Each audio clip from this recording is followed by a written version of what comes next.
Welcome to Sip with Summers, the podcast where we talk about sex, intimacy, and pleasure. Because someone has to, and let's be honest, it may as well be me. I'm your host, Jennifer Marie Summers, board certified sexologist, certified sex coach, menopause coach, and your favorite inappropriate friend with a microphone. Around here, we cover everything from why is my libido ghosting me to is it normal to fantasize about pizza during sex? Spoiler alert, yes. So grab a drink and let's get into the good stuff because pleasure is your birthright and awkward is my love language. Let's spill, sip, and say the things most people whisper. Welcome to the show. Most people think sex is either good or bad, but what if there are levels to it? I'm joined today by Dr. Bruce Chalmer. He's a psychologist in Vermont who has been working with couples for over 30 years. Through his teaching, consulting, writing, podcast, and videos about relationships, his ideas have helped thousands of couples and their therapist.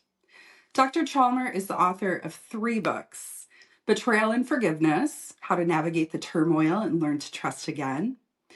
It's Not About Communication, Why Everything You Know About Couples Therapy is Wrong, and Reigniting the Spark, Why Stable Relationships Lose Intimacy and How to Get It Back.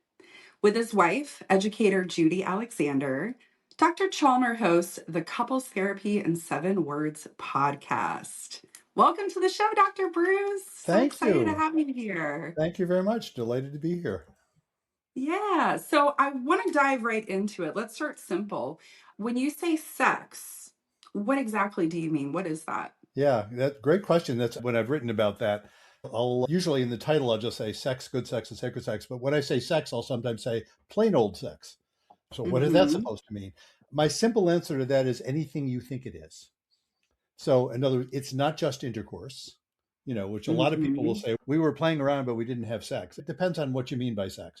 But all I mean by just plain old sex is whatever somebody considers to be sex, which often involves the genitals, although in theory doesn't even have to, Yeah. and often involves people doing things. Actually, you could say sex is even masturbation by yourself. So Mm-hmm. sex could be anything you consider it to be sex. And people have different definitions of it. I'm old enough to remember when Bill Clinton was trying to say, I did not have sex with that woman, but it depends how you define sex. So he was trying Yeah. to wiggle around some of the definitions there. But I just mean in general, anything you think it is. And even to have what I'm just calling plain old sex, whatever you think it is, that requires a certain level of a little bit of knowledge, not much, frankly. Little kids Mm-hmm. learn how to play with themselves without having to know much about it, just because it feels good when they do. It also Mm-hmm. requires, though, for folks, especially for if people have been through some kind of sexual trauma, for example, to have plain old sex and not freak out means they have to have processed any of that trauma. They have to be past that so that they can be reminded of it and not be freaking out. So, the level you need in order to just participate in plain old sex and not freak out, it's not a lot, but it's just enough so that you cannot panic when some of the forces of Mm-hmm. sex start happening. Because as I'm sure you do a show about sex, more about the sex stuff than I do. I'm sure you do. I'm a couples therapist, but not a specialist. But it's powerful. Anybody who's ever had sex knows that, right? It's powerful. The forces of sex are very powerful. So plain old sex is mostly about being able to experience that without panicking. That's not a very demanding level, but that's what that's about. Is plain old sex, is that where you find most people are operating from? That's that's often where anybody's operating from, because Mm-hmm. as we'll see when we get into the other 2 levels, nobody can do that all the time. What it takes. Should we go into good sex? Like talk about the next level? Yeah, let's Yeah. do it. Yeah, tell So me like what makes sex good? yeah. Now, first of all, let me note it's a rather presumptuous thing for me to say, isn't it? What makes it good is if you think it's good. Yeah, I'm not trying to be all judgmental about it. The Mm-hmm. reason I'm bothering to design another level or to define another level, it's really a more general concept that I write about a lot and I talk with couples about a lot, which is the general concept of intimacy. So I better define what I mean by intimacy because that is way beyond just the domain of sex. Sex is part of it, but it's not all about sex. What I mean by intimacy is when any two people, and it doesn't have to be in a sexual domain at all, any two people are present and honest with themselves and each other. And Mm-hmm. another way of saying it, or this isn't so much a definition as a description. When you're in an intimate moment, when you're in an intimate conversation, you feel alive. Something about it feels, ooh, this feels like life. It isn't always comfortable. Sometimes, in fact, it's scary. If you're talking about something that is a disagreement or something, and you're having a heartfelt disagreement about something, that can be scary, especially if there's a lot of stakes involved. But intimacy is what I claim in my basic thesis in the work I do. Intimacy is important to couples for the couples to want to stay a couple. And so is stability. Stability is the other side of things. Stability is, okay, it's predictable, it's safe, it's secure, it's comfortable. Really important stuff. Most people want to feel that way most of the time. The paradox, and I should mention, by the way, between the time you got that intro and now, I've written another book called The Passion Wow. Paradox. And the paradox I'm talking about is specifically that the skills you need to keep things stable are in conflict with the skills you need to be able to experience intimacy. Because to experience intimacy, you have to risk anxiety. Because an intimate conversation or an intimate encounter or intimate sex, however you want to look at it, sometimes is scary because you don't know how it's going to go. And you're being vulnerable. You're being honest about whatever it is you're saying, you're thinking or feeling. And you're hearing that from someone else as well. Intimacy can actually be very scary. And a lot of couples will avoid it if it's too scary. And the effect of that is they start getting miserable. It becomes destabilizing itself. So that's all around. I kind of had to define intimacy. Let's get back to good sex. So what do we mean by good sex? Good sex is plain old sex intimately. Now, by intimately, I don't mean it has to be all quiet and romantic and stuff like that. It can be very vigorous. It can be whatever people want to do, but it's where you are present. You're actually experiencing it. You're present, you're honest, you're experiencing what you're experiencing. So it's a level that is very different from just getting off. And I'm not knocking just getting off. Sometimes it's fun. No. Yeah, sometimes it is fun. That's So fun. would you say then sex versus good sex is the difference is that regular plain old sex is lacking intimacy, or is it that good sex has more connection and more technique with the intimacy? Or is it It's a something good else? question. I hate to say plain old sex must be lacking intimacy, although I guess I'm defining it that way, aren't I? I'm defining good sex. It gets good when you have the intimacy. But that's just Mm-hmm. definitional. That's just how I'm using the word good there. Sure. I'm saying, because I guess I am making something of value judgment. I'm saying, yeah, it's better. It's better that way. And I think I'm even saying, as I think about it, you need that. You need some of it. You know what I mean? A couple needs some of that. A couple that has a Mm-hmm. not merely a sex life, but any sort of life together that doesn't have much intimacy to it eventually doesn't want to be a couple anymore or starts to feel really miserable. Or what are these symptoms, quote unquote? It's not in a medical sense, but what are the symptoms of a couple where intimacy is lacking, where they've been avoiding it, worrying about it? Sometimes it's an affair, not always. There are other reasons for affairs, but Mm-hmm. that's one.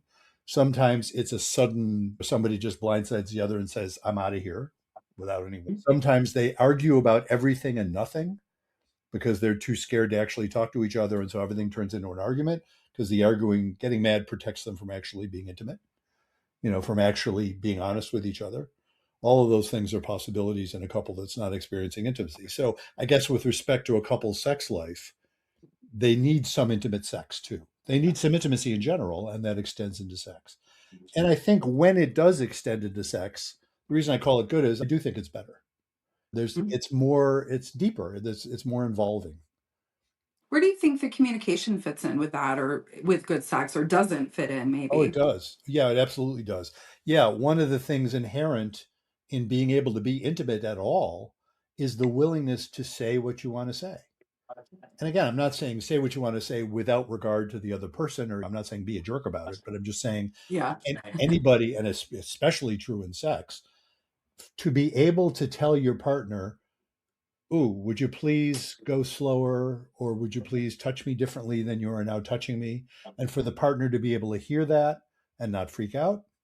And you notice Mm, if you want to do a little bit of stereotypical, I'm saying, yeah, when a woman says that to a man and the man doesn't freak out, because men will often, I say that, sorry on behalf of us men, but men will tend to freak out at that sometimes, or will take it personally, which often encourages women to not say anything. And that doesn't work for, not to mansplain to you as a woman, but that doesn't work for women. I hear that from women. That doesn't work. Yeah. To be able to be honest, considerate, but honest, is crucial to good sex. It's crucial to any kind of intimacy. I agree. I find a lot of where my clients struggle is like they've had good sex before, but they don't really know how to sustain it throughout the relationship. Yeah. Why do you think that couples who love each other still struggle with having good sex? Yeah, I think just with respect to that very issue, nobody can have it all the time. Do you know what I mean? Mm-hmm. Every time couples have sex, it's not going to be in that category of good. I don't mean it's going to be bad, but sometimes people are a little distracted. They're not totally present. It's for whatever reason, the stars align in certain ways and it just doesn't work well. That's how life is often. So I think part of sometimes what happens for couples, especially when they've experienced it, is then they start feeling like, oh no, if we don't experience it, something's bad. And then they get all upset and that screws everything up. You know what I mean? If they start getting tense about it. Similarly, a very common phenomenon, you probably perhaps encountered this among your clients. Although you work mostly with women, do you, or with also a lot of couples too, or who do you work with? Yeah, my sweet spot is definitely women, specifically midlife women, now that I'm a certified perimenopause and menopause health coach. But with that said, I absolutely have couples clients that are cis heterosexual, so male and female clients.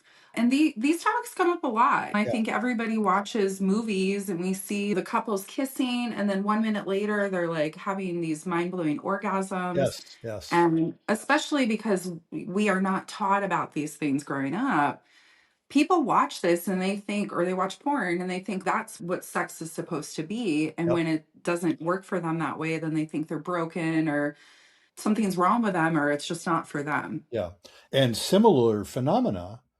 What if something goes wrong in some sense? For men, it's what if his penis doesn't cooperate, which Sure. can happen to Yeah. anybody at one time or another. And the couples that do well in general are the ones that manage that with grace.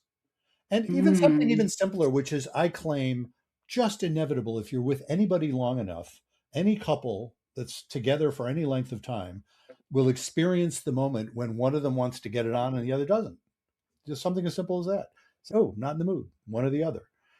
A couple that handles that Mhm. with grace is going to be fine.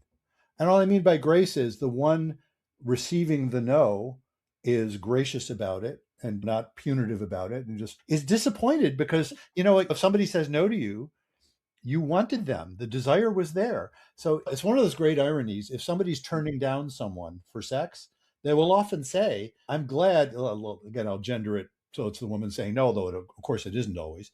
But if it's a woman saying no Sure. to a man, she will often note, I'm glad he wants me. I'm glad he's desiring me. That's a good thing for our relationship.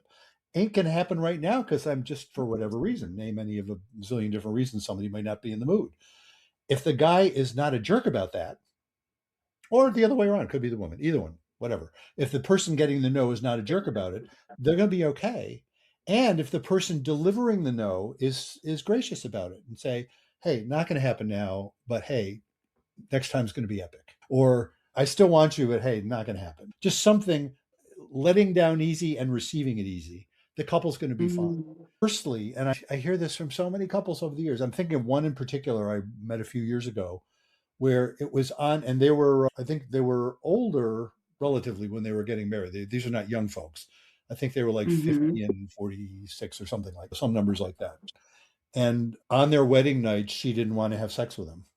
She was exhausted. They'd had the reception and all that stuff. And he was not nice about it at all. He just basically gave her the silent treatment. And that set them up. And I met that couple, I think it was 15 years later is when they came to see me. Wow.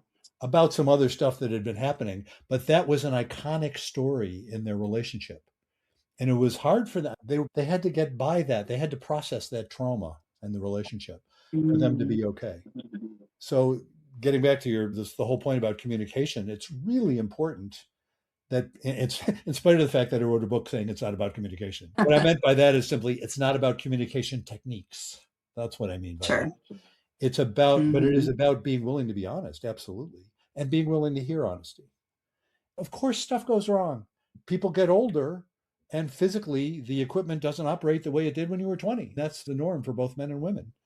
And so you find Hmm. ways of handling that stuff with grace and a little bit of humor, a little bit of relaxation. It's yeah, isn't that funny? We get older, and I don't know if you've encountered this one. I haven't heard it so much because I think the folks I work with are probably older more. I work with a lot of people Okay. right across the age length. But anyway, it's this particular one I've read about where there are young couples who feel like if they need lubrication, there must be something wrong. Oh, As yeah. opposed to, Hear that all the time. yeah, it's seriously, if you need lubrication, use it. It's like we have all this Yeah. great stuff. Go ahead and use Yeah. it. We use Relax. eye drops when our eyes are Yeah, dry. We use chapstick on our lips. Like yeah. lube is just another moisturizer. Yeah, of Hmm. course. People get all because there are these assumptions that or similarly well, I've heard this from both men and women who worry about if the woman wants to use a vibrator or some kind of sex toy, that's somehow indicative of something wrong in the relationship, as opposed Yeah. to them both feeling like how cool is that? Here's this toy we can use to help us both get turned on in very each in our own way. And isn't that cool? And then you can make friends with it. You can Yeah. have fun with it. But what that Yes. requires is that people not be offended by reality. And all of that fits into good Mhm. sex because the ability to be present with yourself and not freak out, even though something might be a little different or scary or uncertain, that is what I mean by intimacy. That's all tied up in Mhm. that notion of good sex. I don't know anybody having good sex at 18, but Yeah. what's coming up for me is, especially with that example you shared about the couple on the wedding night, is I think that there's ways that we can communicate with our partner when we might have less desire. For our listeners, what that could look like would be if your partner asks for sex and you're not in the mood for whatever reason, is rather than shutting down and just saying no, would be to have a conversation around that. So that could look like, I'm really tired, but I would love for us to cuddle and stroke each other's hair. And then tomorrow, after the kids go to sleep, I would love for us to have a sexy connection. And so rather than just, nope, it's not happening, and Mhm. then people are feeling like shitty, I guess, because they were turned down, Mhm. is there's still that connection, right? Maybe it's not like a penis in the vagina, but it's still some type of intimacy, and also, we're gonna do this in the near future. Sure. Yeah, that's an example of grace. And of Mhm. course, that works well if if the couple has a history of grace. If they have a nice one of my favorite metaphors, which I certainly did not invent, is the emotional bank account. You can Okay. probably guess what it is, even if you haven't heard it. And I Yeah. like the metaphor because it reminds me a lot of an actual checking account. If you overdraw an actual checking account, it's not merely that you have insufficient funds, they hit you with an overdraft fee. And Mm, right, it's mhm. worse. So you now are poorer than you were. But it's not merely that you didn't have enough to pay for something and you pissed off somebody because you wrote them a rubber check. It's that now you have even less money. You're even more in the hole. And so that is very similar to the emotional bank account. If you have a nice, healthy balance in there, you can afford the occasional withdrawal. What is a withdrawal? Somebody turned you down. That's, oh, I was hoping we'd Mm, get all sexy and nope, not going to happen now. But if there's lots of goodwill there, you just relax and then, yeah, then you can cuddle or whatever. Who knows? And if there mhm. isn't goodwill there, that's when the no is apt to be abrupt and nasty. It's like, how could you even ask me? And the receiver of the no is apt to be a jerk about it. It's like, Mhm. it's never a good time, or whatever. They just get pissed. And that not only isn't good in the moment, but now they have been trained so that the next time is dangerous. And they've Ah, been yeah. trained. Uh-huh. The person who is saying no has now been trained. You're going to get punished for saying no, which is a great way of making it so nobody ever wants to say yes. You That's can't an say excellent no. point. Yeah, if you can't say no freely, then yes doesn't end up meaning much. And also, saying yes when it is really a no is not gonna give you the good sex that you're hoping for. Exactly. Yes, and one of the wonderful ironies about that too that I really enjoy thinking about. Yeah, saying yes when you really mean no is again, it's a symptom of lack of intimacy. It means you're not being Mm, honest. And of course, a lot of people are saying that, because they're afraid to say no. So they're Yeah. way not in it. Conversely, the interesting thing is when there's lots of goodwill, somebody might well say, I wasn't in the mood, but now that you're mentioning it, tell you what, let's just see what happens, because there's that wonderful phenomenon known as responsive libido, not merely spontaneous Mhm. libido, especially for women, but also for men. But I think Yeah, we especially talk for, about that a lot on the show. yeah, that's a biggie, right? It's funny how few of the couples I work with have ever heard it. Have ever heard of it? Mm. Because I will bring it up a lot. But the neat thing is when there's oodles of goodwill, when they just really enjoy each other, then the person who is on the no side more often, the person with relatively less, wanting it less often, and there's always somebody. Any two people, it's Mhm. almost always the case. One of them wants it more often than the other because that's human beings. Yeah. Not always the man and wanting it more, of course, but whichever way, it's that's usually the case. And when they don't take that personally, the one who's more apt to say no will often say, "Let's give it a shot." You know what I mean? It's no biggie. I'm not that exhausted. And because they'll Mhm. often say, I know it's good for our relationship. It feels great. I want to make you happy. That's nice. I love doing that for you. I'll go, I'll give it a go. They'll end up having more sex than they would have if the Mm. person Yeah. was not able to say no. That's the irony. Because if you're able to say no, then you're more likely to want to be gracious. Let me ask you this. What do you think keeps couples stuck in good sex and not moving into sacred sex? So we haven't gotten to sacred sex yet, but is it fear? Is it something else? Like No, what's I going on? Why are they stuck there? Yeah, I wouldn't call that fear. And again, I have to, yes, I've been implying, I want to say it explicitly. These are pretty artificial labels I'm giving: plain old sex, good sex, sacred sex. But the Sure. difference between plain old sex and good sex, that's why I use the word good. I think, yeah, if you're not doing that, it's not going to be good for you. You're missing intimacy. Lots and lots of couples can be just fine with good sex. And who am I to say they shouldn't be? It's good. Mhm. That's good for their relationship. It's great. I talk about sacred sex, not because everybody should aspire to it, but because it's to know it's possible, I think is spiritually uplifting. I don't think any couple can have sacred sex all the time, or any individual can have sacred sex all the time they have sex. It's not unlike, I suppose I should say what I mean by sacred, because sacred sex, Yeah, let's go there. yeah, Yeah, what is sacred yeah, sex? it's more about the sacred than the sex. It happens to be sex Mm. in the domain. We'll bring that back. But what does sacred mean in general? The word sacred comes from a Latin root, which is actually translation of a very similar Hebrew root. The Hebrew root, kadosh, is the Hebrew word for holy, and it means set apart. And the Latin word, which I forgot the Latin word for, but from which sacred comes, sacra, I don't know. You can tell I'm not much of a Latin scholar. I know more I'm Hebrew than I not. know Latin. I tell you. So, in any case, it has the same idea. It's set apart for something special, something different. So, sacred sex or sacred anything is when it is not merely what it is, it's connecting you to bigger things in the universe, connecting you to bigger forces. Mm. Religious people in the Western monotheistic religions would say it's God's involved somehow. Not people who don't speak in terms of God or monotheistic religions would just say, yeah, it's a connection to the universe. Tantra, the folks who talk about Tantra, it's that stuff. It's these connections to these broader forces, so that when people are in a sexual encounter that goes into the sacred, it's not just them anymore. It's them. And I think Mhm. of it as cumulative. To have sacred sex, it's got to be good first. You have to, in other words, you have to be present. You have to actually show up, body, mind, and spirit. You have to show up there, Mhm. not freak out at that. And then it becomes possible for it to experience those sort of sacred moments.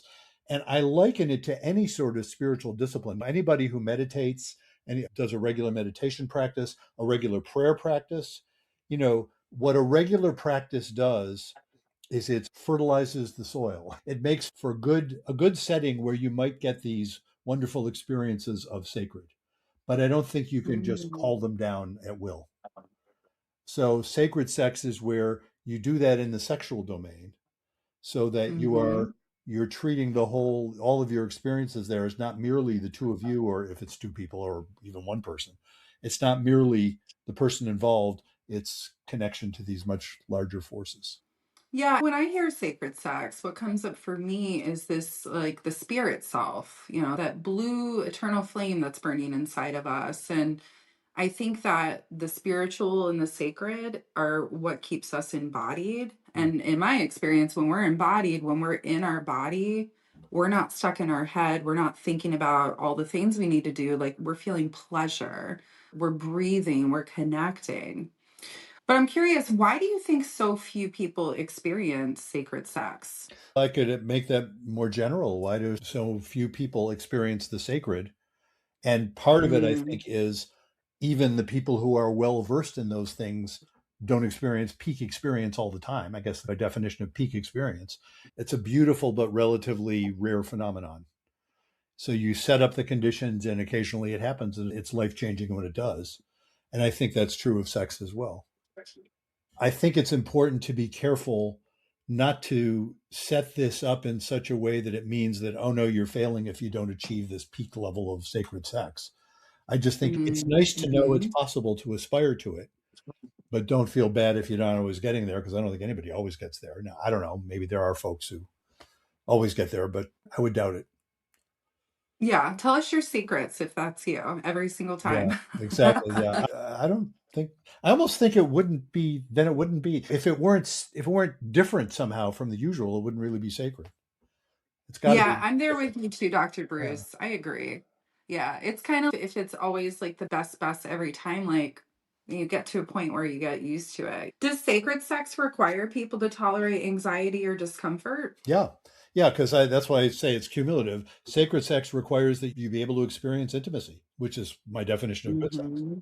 Yeah. I don't think you can have sacred sex if you can't show up and be present. It's really part of it. Mhm. Cultivating the ability to be intimate, which again, not just in the sexual domain, cultivating the skills of intimacy is really important to get to any kind of good sex and certainly to sacred sex as well. My experience as a coach and doing parties and my podcast and everything else is that a lot of women get disconnected. And it's not so much because they don't want it, it's that, especially midlife, the nervous system takes hold with holding stress and all of the cortisol, which kills our libido, Mhm. but also just kind of feeling like, okay, maybe that part of my life is over with now. That's what young people do. My vagina is dry now, and that must mean that I'm not into sex anymore. Yeah. I'm glad that we can have these kind of conversations to normalize it and to explain so that people really get a better understanding. But I'm curious because you're only the second male that we've had on this podcast. The other one was Oh, my partner, I'm honored. who's also a male. So I want to know from you, from a male perspective, what are men misunderstanding about the whole spectrum of sex, good sex, and sacred sex? Oh boy, what are men misunderstanding about sex in general? A lot. It depends on the man, obviously. I don't mean to tar everybody with the same brush, so to speak, and women too. Our culture, well, again, you know this, I'm sure better than I do. Our culture's messed up with respect to sex. We don't know how to talk about it. Amen. We have all these astonishingly conflicting pressures on what we're supposed to be, and I know that's true of women. I think it's also true of men. The men are supposed to be ready for sex at a moment's notice. Turns out it's not always true, even for young men. Men are supposed to always, men are what men are expecting women to do. And it may be surprising to a lot of women how vulnerable men are when they experience women as not particularly liking what they're doing, what the guy's doing. Mm. That just, guys don't know how to handle that. I'm often talking with men about, when she tells you, for example, please touch me differently than you are doing, she's offering you a gift. She's giving you she's giving you the keys. Don't be offended by that. Be grateful. But guys will get Yes. offended because they think it's a somehow a reflection on their skills. It is a reflection on their skills. They should Mhm. learn. There's a misconception. Is that a double entendre in this context? Well, not exactly, but everything when you talk about sex, everything is a double entendre. But in any case, Yeah, really that's one is. that guys think somehow that they're supposed to know all the skills, and if they're not, that's somehow an insult, as opposed to, hey, it's Yeah, good to learn. And anytime anybody has a new partner, they're starting in they're maybe not starting from scratch totally, but it's a new person. They have different, their partner is different from whoever else they've ever been with. exactly. And that does come up with my clients. The way that I explain it is we are all these unique puzzle pieces. And when we have a new partner, we have to figure out how their piece fits into our piece. So maybe like you loved doggy style with Bob, but then Paul's penis is different and doggy style doesn't feel the same. So it really is the exploration. But where do you think men avoid emotions when it comes to sex? I've thought about that one a lot because a lot of women will say, a lot of men will say also, or men are less emotional. And I don't think it's Yeah, true, of I hear course. that too. Yeah, we're I not. don't agree. What I do think is that, at least stereotyping somewhat, we have way less language for it than women do. And that's something I think a lot of women I've talked to are surprised or almost have a hard time understanding. It's okay, I get that you don't want to express your emotion, but you don't even know it. And I'll say, yeah, we don't even Mhm. know it. We don't have consciousness of most of our emotions other than either being horny or pissed off. That we know how to feel. Yeah. But the other ones, all sadness and fear, which of course we feel, but we don't have language for it. And little girls are already talking rings around little boys when it comes to emotions. When they're 5 years Mm. old, they're already doing that. And so boys don't learn it and sometimes devalue it and or sometimes get punished for it. And yeah, we don't have a lot of language for it. And when I say that, I am not one of those people who say, "Oh yeah, we should be as good as women at doing that." No, I think there's good reasons, good evolutionary reasons why, as a group, men and yeah, there's lots of overlap, of course, but men and women as a group tend to differ about things like exactly like that. It's no, there's probably good evolutionary reason why women are so much better at talking about emotions than men are, but we need to recognize those differences and accommodate them rather than freak out about them. See, I would challenge that a little bit. I Mm, think it's less about evolution. I think it's more about the patriarchal society that we all live in mm, and these roles that we were just like assigned to mhm. without any, like, we weren't given a choice. It's Yeah. just that little girls are this way, little boys are that way. Think about self pleasure. Like a little boy touching his penis, it's, oh, boys will be boys. Go in your room and do that.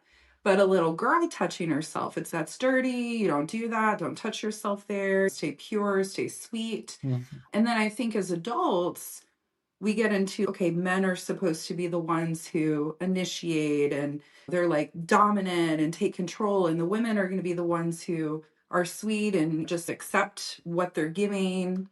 And I really like to challenge that because I Mm. think men haven't been given the space to be emotional, just like you said, the language or even the permission maybe. Yeah. And I just I would love to see a world where there's no concern about what men are supposed to do and what women are supposed to do in a sexual capacity, that we get to be beings that enjoy things and feel pleasure and not have to be put into a specific box. Oh yeah, So, no, I certainly agree. I'd love to see that world. I think what's interesting, and I've yeah. noted this especially over the past, because I've been doing, like I said, for over 30 years, and the conversations have changed a little along the way. Because back in the 70s and even somewhat into the 80s, certainly among people like in my field, it would Mm, almost have been heresy to suggest that there are these characteristic differences between men's brains and women's brains.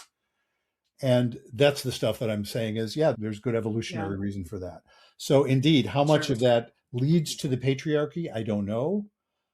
Certainly, when you Mhm. analyze it in terms of the patriarchy, that at least is something that in theory people can change. Evolution, the biological differences, that changes over time too. That evolves over time too. But what I've noted in the past few decades is I think people are, as a group, as a profession, are more able to say, yeah, women do tend this way and men do tend that way, and that's not necessarily a problem. Little boys and Mhm. little girls are already pretty different without having to impose on them restrictions. And there's probably good reason for that. But Mhm. where it becomes oppressive is where I think where change can happen in such a way as to make it less oppressive. So when we spoke the other day, you mentioned that people can actually peak in their sexuality in their 60s and their Yeah, yeah, yeah. 70s. So how does that connect to sacred sex? Yeah. Yeah, let me address that because, and I want to give credit to the person I was quoting who was saying that was is David Schnarch. And just by sheer coincidence, earlier today, I'm not sure when people are going to be hearing this, but just earlier today happened to have been, my wife and I, we do a podcast, as you mentioned, and we were interviewing a couples therapist out in California who happens to be something of a disciple of David Schnarch. He's David Schnarch died in Mhm. 2020 actually, but he had a sort of set of methods that he would promulgate, and there's folks who are trying to teach his methods now too. And I learned a lot. I never met him personally, but I learned a lot from reading him. So he's the one who would go around giving lectures, and he would ask people, at what age do you think men and women respectively reach their sexual peak? And people would give answers like, oh yeah, men in their 20s and women in their 30s, or whatever it would be, whatever the stereotypes are. And he would say, Yeah. trick question, both men and women reach their sexual peak in their 60s and 70s. So how does that relate to sacred sex? I'll even go back a step. How does that relate to good sex? What that relates to is maturity, of course. He's not talking about hormones, is he? You're an expert No. on menopause. What happens to women around menopause, and perhaps what happens to men as we get older too. Our testosterone levels go down. Men and women's relative hormone levels start looking a lot more alike the older you get. Yeah, they really do. Yeah, the particular sex differences reduce over time. Isn't that interesting? Mhm. So we're not talking about whatever it is that testosterone does or whatever it is that estrogen does or any of the other various hormones involved. We're talking about maturity. And that's what you need. And then that's a sort of a general word, but maturity is what you need to tolerate the anxiety of intimacy. And certainly what you need to tolerate, I think there's even more or a different kind of anxiety involved in being open to the sacred. That can be terrifying. It's not for nothing we use the word awesome to mean it's really great, but the original idea of the word awesome is, in the Hebrew word for awe and fear is exactly the same word. They do not distinguish. When you read a translation in the Bible and says God fearing, you could also translate that as God awing, even though that's awkward English. It's being in awe and being in fear are exactly the same word in Hebrew. So it's the same thing, really. Fear gets a bad name because it feels bad. It's, oh my God, I have to run away from it. But you can be in awe of something and be awestruck by the power of it. And that's what sacred sex is about. Those, like when men learn, this is a particular thing for men, I think, when men learn to do a non-ejaculatory orgasm, for example, which and of course, I don't know how either men or women would know this, but supposedly that's like men having orgasms like women do. Now, of course, neither men nor women have exactly experienced that the other way, have they? But in theory, that is true. That's what it seems like. You know what I mean? It's because women can peak, can go up and down for a long time. Men, once they ejaculate, often there's a refractory period. But when men learn to do non-ejaculatory orgasm, men can do the up and down thing for a long time. That can be terrifying at first because it is so powerful. And maturity is what lets you tolerate that. It's what lets you have some sort of perspective on that so that and same thing, take it out of the domain of sex altogether. Same thing to have a conversation with your partner about anything that's important to you and you're worried how they're going to receive it. That requires maturity. That's what intimacy is about. That's why intimacy can be scary. Or in the sexual domain, you want to suggest to your partner trying something and you're worried they're going to think you're really weird to even want to try it. And so sometimes people will just not suggest it, and then they'll feel shut down, and then there goes their libido, or at least there goes their sense of intimacy. Thank you. I think that's a really important reframe because a lot of midlife women that I speak to often think that the best sex is behind them. It's not ahead of them. And so I think I love the word awesome. I think it's awesome that our listeners have that reframe and maybe it gives them a little comfort or permission to know that, okay, I still have great sex ahead of me. But with that said, what do you think that younger couples can learn from the 60s and 70s and beyond people having sex? I see. Being in my 70s myself, I smile at the very question because, I'll bet there's all kinds of things you young folks, because I don't know how old you are, but I'm sure you're younger than me. 43, just a little younger. But you're the age of my kids. So we're a generation apart. So I'm thinking, we can impart all this wisdom, but I remember being 43. And I wouldn't have believed anything my parents told me. And I say that with great respect. They would have tried to tell me whatever they tried to tell me, but part of it, you just have to learn by experience. Wherever age we're at the age where we're still learning in my 70s. We never stop. So I hope when I'm dead, I'll stop, but that'll be a different transition. But that idea that Young folks, there's all kinds of things I wish I'd known when I was younger, but I really couldn't because I didn't have enough experience. So that's valid too. Yeah. It's but nevertheless, let me take your question seriously because it's a good question. What could people learn from more mature people? It's just the sense that there is maturity to be gained. Do you know what I mean? Like, you don't know it Yeah. all. Neither do I, by the way. Neither do us old folks. We don't know it all either. So isn't that interesting? There's always more to learn. And we learned Mhm. some stuff that we had to go through some difficult experience to get to, and so will you. That's a good thing to know. And God willing, you will survive it, whatever it is. And if you do, you'll be Yeah. stronger for it. Yeah, there really is beauty in aging and maturity, and I think getting more comfortable with yourself, but also staying curious, Yes. right? I believe in staying a student. I never want to stop learning. I never want to get to a point where I think I know everything. Now, for our listeners, if they're listening and they're like, I don't know where I am on the spectrum. Am I sex? Am I good sex? Am I sacred sex? Like, where do they start? Yeah, I don't know that diagnosing it would be the point. Do you know what I mean? It's like I Mhm. wouldn't want people to feel like, oh no, I failed Sex 101. Yeah, I'm not that's a having good good sex, point. so I'm failing. It isn't that. And I know it's tricky because when I create a little categories like that, I'm inviting that, aren't I? So I don't want to do that. But there's some piece of it where just to know there's other possibility is a nice thing to know. It's yeah, Mhm. and sometimes that'll be the case. People will encounter this kind of way of thinking, and they'll say, "Oh, it hadn't occurred to me." Huh. I wonder what Mm. happens if we open up that door a little, you know? What if we actually start, and this is super common, I'm sure you experience this too with the folks you work with.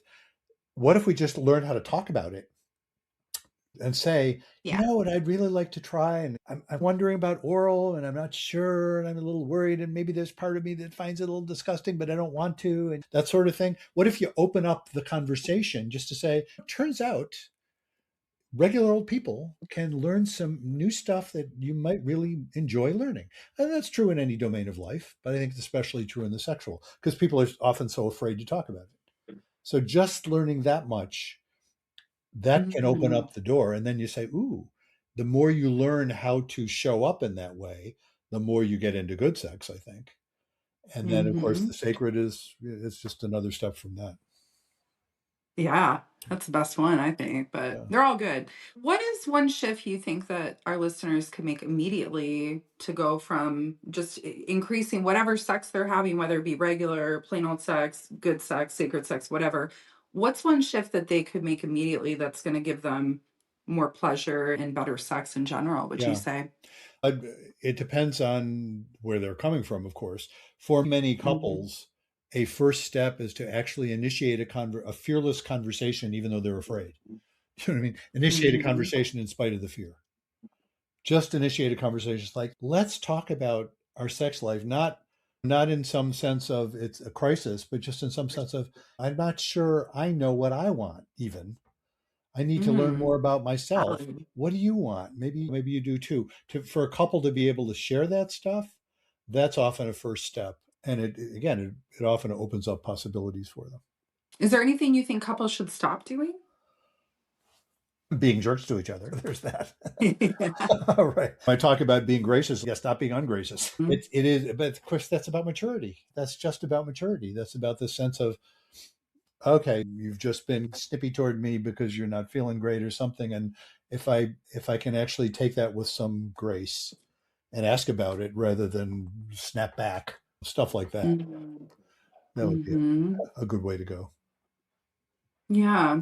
Yeah, I think my takeaway is that the deeper intimacy has a lot to do with how we communicate and staying curious and also learning that every time we have sex doesn't have to be like fireworks and Yeah. unicorns and rainbows and things like that, that we can have different levels of sex. It's like a sneeze, right? Like we don't say you had a big sneeze, a small sneeze, a sacred sneeze. It's just a sneeze. Yeah. It's all the same thing. That reminds me of something I remember when my kids, who again around your age, so this is your era, were Mhm. in middle school and they were learning about sex because they had sex education in the Vermont schools at the time.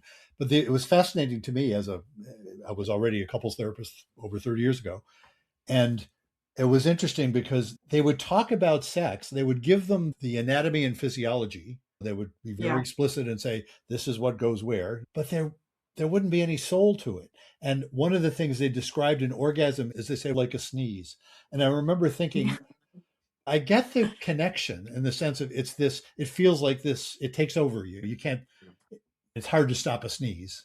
And orgasms, Yes. most people don't want to stop, but the point is it takes over. But that doesn't tell you what an orgasm is. But I hear what you're saying. It's yeah, but we don't rate sneezes. We don't have to rate orgasms either. And it's lovely when you have these amazing, mind-blowing experiences, but it's also lovely just to have, hey, that's cool too. Yeah. And you know what? Yeah, definitely. Yeah. And that's kind of your point. Yeah, you can relax about that stuff. It's not a test. You don't have to constantly be critical of yourself or your partner or whatever. It does seem to be good for couples to have enjoyable sex with each other. Although I will also notice the causality arrow points both ways. If they're enjoying each other, then they're more apt to be having enjoyable sex. And if they're having enjoyable sex, they're more apt to enjoy each other and they support each other. Yeah, it's just like a cycle in the best way possible. Yeah. Dr. Bruce, where can our listeners find you? Easiest way is just go to my website. And if you spell my name, you'll have it. It's brucechalmer.com. So if you go to brucechalmer.com, which I just recently revamped, not that anybody would know that it hasn't been there before, but I just recently revamped. So it looks shiny and new, but there's information there about my practice. There's also information there about my video course that I've developed recently and my books and all that, and the podcast also that my wife, Judy Alexander, and I do called Couples Therapy in 7 Words. If you want to know what the 7 words are, go to the Couples Therapy in 7 Words website. You can get there via my website, and there's a link to that one from there as well. Okay, wonderful. And I'll make sure to have all of Dr. Bruce's information in the show notes for listeners to check out. Definitely listen to the podcast, follow him. Dr. Bruce, today was amazing. Thank you so much for your time, your energy, your candor. I want to ask you, do you have any last remarks, closing remarks you want to share with the listeners? I guess I will reveal the 7 words since you asked that, because that's often the 7 word thing was my absurdly oversimplified summary of what couples therapy is all about. So I will tell you the 7 words and maybe leave folks with that. It's be kind, don't panic, and have faith. Those are the 7 words. And they fit together because you can't be kind if you're in a panic. And the solution to panic is faith. And I don't mean religious faith, more generally, that sense that, yeah, we're all valid to be who we are. Life is livable, even when it's hard. And so that's the antidote to panic. So you can tolerate anxiety and then you can be kind. So there we are. That's beautiful. Thank you so much for your time, Dr. Bruce. This was so fun. I love talking to you today. Well, thanks for having me on. I enjoyed our conversation too. And that's a wrap on this episode of Sip with Summers, where we laughed, learned, and probably said clitoris more times than your high school health teacher ever did. If you liked what you heard, be a gem and leave a review, share it with your favorite group chat, or send it to that friend who really needs to hear this. You know the one. For more tips, tools, and slightly inappropriate jokes, follow me on social or head to summersoflove.com. Until next time, stay curious, stay turned on, and as always, keep sipping.